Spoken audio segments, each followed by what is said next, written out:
Detectives from the anti-terror unit are piecing together evidence as they continue to interrogate 12 suspects in their custody. Shocking details are now emerging that the terrorists could have been in the country for more than a year, probably planning the fine details of terror attack at the Westgate Mall. According to credible security sources, some of the terrorists had already gained access into the country late last year, while the rest came in between January and June this year.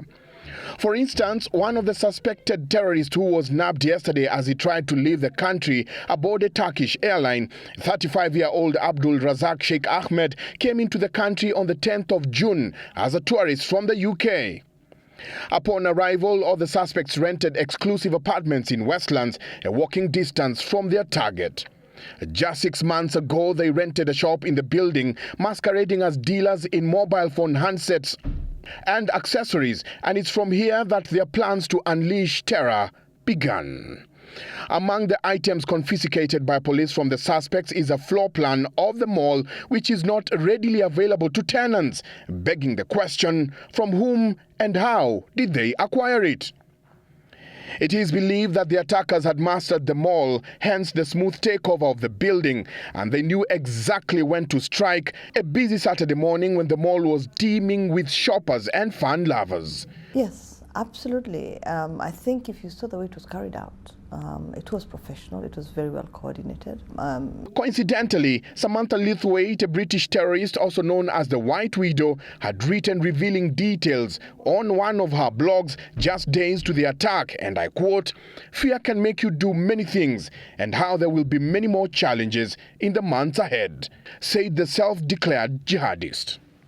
But even as many of the terrorists are said to have gained access into the country over a year ago, the questions many are asking is, had our security intelligence lowered their guard? According to Foreign Affairs Cabinet Secretary Amina Mohamed, the terrorist group comprised people of different nationalities, Kenyans included. From the information that we have,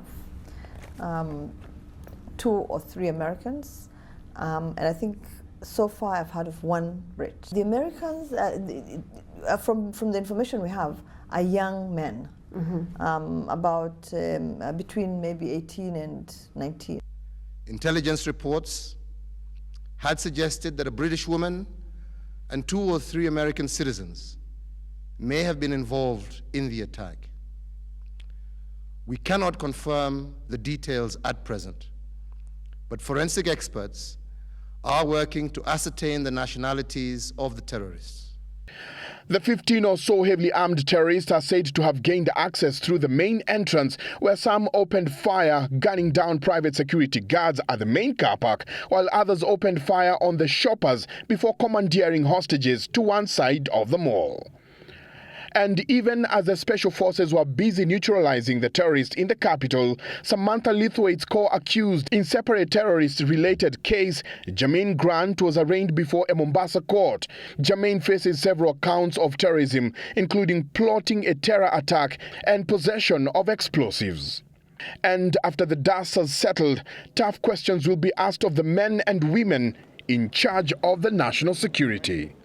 Michael Njenga, Citizen TV, Nairobi.